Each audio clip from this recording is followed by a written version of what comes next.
is another quick intro to a new feature in Dogwaffle Howler version 9.2.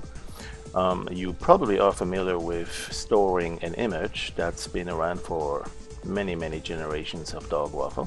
You can store a copy of the current image as a snapshot in memory, and then there are some things you can do that, including just adding the red channel, the blue, or some others, using it as a brush, reloading the alpha if there was an alpha channel with that image as well.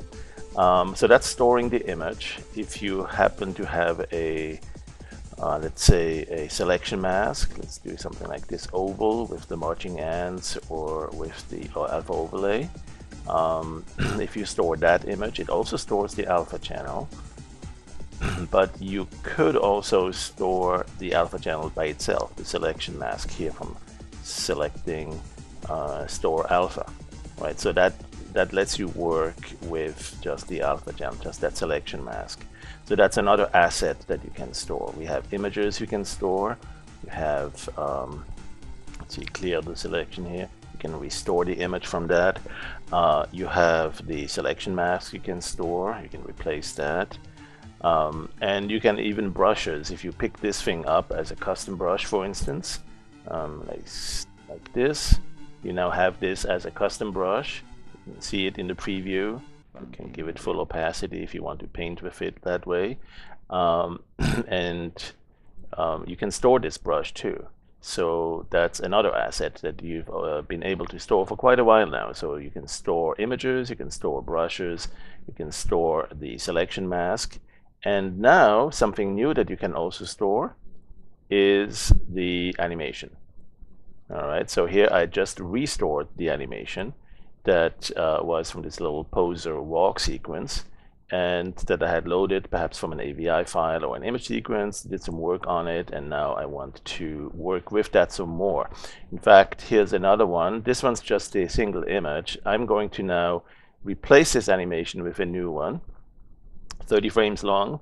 Let's go from scratch and take a look at how to work with this. So for instance, I'm going to say I need an animation of the sky, or let's say I want this blank animation even stored, right? Simply go to animation, store, and bingo, there it is. That's now a stored copy of the animation. You can scrub through that. There are no other menu items or options yet in this initial release. There might be some in the future. There's always something else we find really useful to do with that. But I wanted to give you a quick look in this tutorial as to why it's a great thing to have that. And I wanted to give you an idea of how to use it. If you go to the filter and render the sky, for instance, in here, some animated sky, where is it there? Right, and perhaps choose a particular type of coloring you want, and the fog color, perhaps more of a toxic green along the surface of Venus. And let's say we animate this with some fast moving changes on the shape of the clouds, and the clouds move towards us very slowly and they don't drift sideways. And okay, that, so we now have the clouds moving, and let's say this is an animation that we like, but we want to do a few more exploratory changes to it. We want to try some other post-work effects, filters on that. And so one thing I'll do is I'll store this, animation store. There you go. And so now I have this copy. I can go here and restore this one. I can go here and restore this one. This one here is just a single image. I don't want this anymore. But I could also restore this one here. That's the animation of the walk sequence, and it will just put that back in like this. So that's a really nice, very quick way to restore an image that you, or an animation rather, that you want to work with. And click on it and it will restore the animation. So it's a little bit faster than if you have to go to the animation menu and open a DWA file where you saved it, right? I mean, that's a safer way to place it. If you want to have it on file, you save it to a DWA file, a Dogwaffle animation, and it loads it back really quickly, especially once it's been cached after the first time. But also if you have a very fast disk drive. a hard drive, at 7200 RPM, or a solid state disk. Those will save this really quickly. This is just a little bit faster because it actually saves it in memory. So where will this be useful? That's, for instance, if you're using the timeline. Let's click on this here, the timeline editor, to apply some changes to this. For instance, you might not like this greenish tint after all on the bottom, and maybe you'd like to change the fog color. Let's go to photographic filters here and see, for instance, the fog color, and add more of a bluish tint.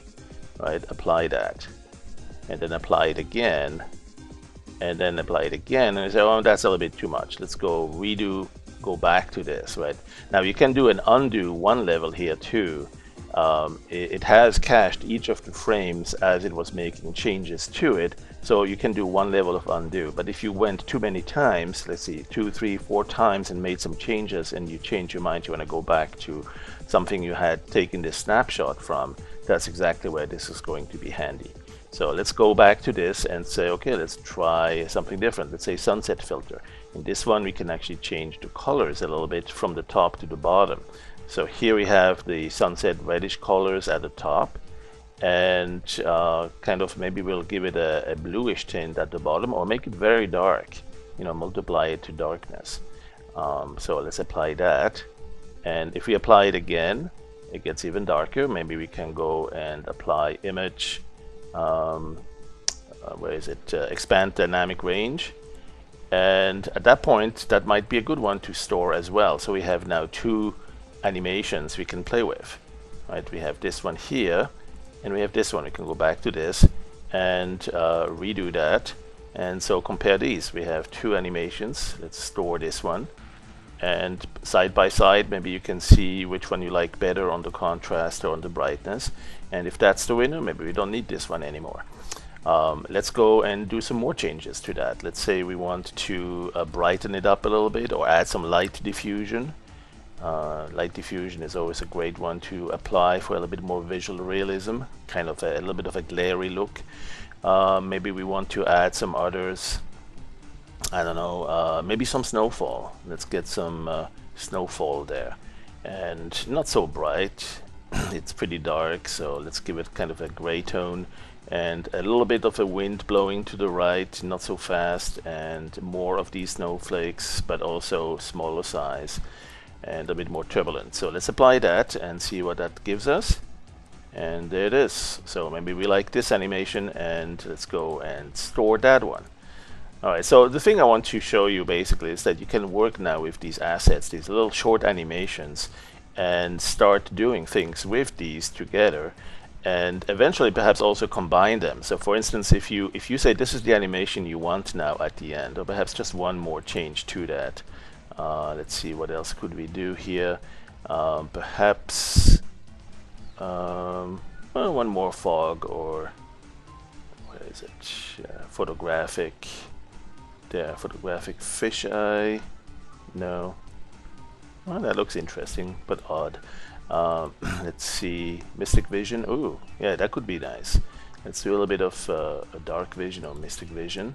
Kind of, we're flying into this, so it gives us a little bit of a streaky look there. Let's go like that. Apply that. Oh yeah, I like that.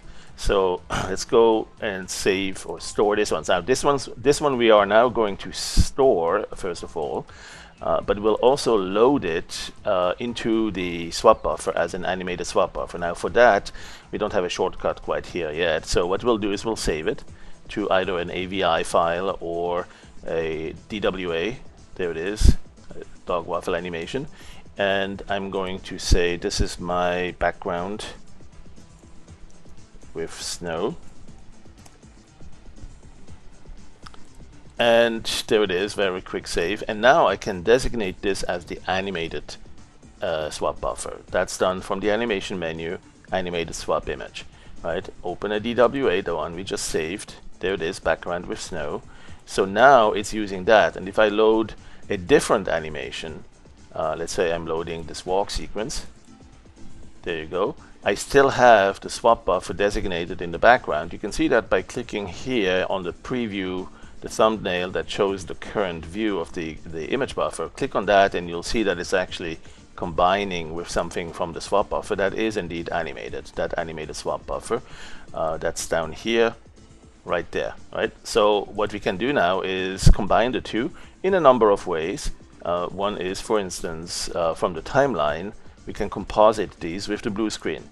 Right, so if there's blue information here inside our walk sequence, the walking character, if this was, for instance, real footage, this one is not. This one was a Carrara, I mean a poser rendering, a 3D rendering against plain blue sky, but it could be film footage against a green screen or a blue screen or whatever unique color you want. And then at that point, you can composite with the swap buffer. So let's composite with blue screen, click on that, and now you see that everything that's blue is flagged as transparent, and it's starting to show the swap buffer behind it. And that's exactly what we want to do now with this composition. So let's apply that, and we now have our final animation. And of course, it's never final. We always want to do something else. But anyway, that's the way to use this. Store animations. That's a new way to store, a new way to work as a workflow to work with these assets. Many different assets. You have this guy, this one, many different pieces. Now, always keep in mind that this is actually stored in memory, and you don't want to run out of memory. So one thing you want to check is how much memory this program actually takes right now. And so that's important to keep an eye on. If you see here, we're only at 485 megabytes. So plenty more that I can store. Every time you store one of those, it may take another 10 or 20 megabytes, maybe 100 megabytes. But that's the thing. If it's a very long animation or very large, big dimensions, width and height, it's going to take more memory, and you don't want to run over 2 or 3 gigabytes of memory total by Dogwaffle. So in the future, you might see perhaps a version that will cache this on a hard drive, or perhaps run it in its own address space. I mean, there's a couple of other ways to make sure that it's just by itself self-sufficient in its own and can allocate 2 gigabytes of RAM without affecting Dogwaffle. We just haven't implemented that yet. Who knows, maybe we'll do that in the future. If we see much demand for it, if we see really a lot of use for this particular feature, storing the animation. That's new in Howler version 9.2, and thanks for watching.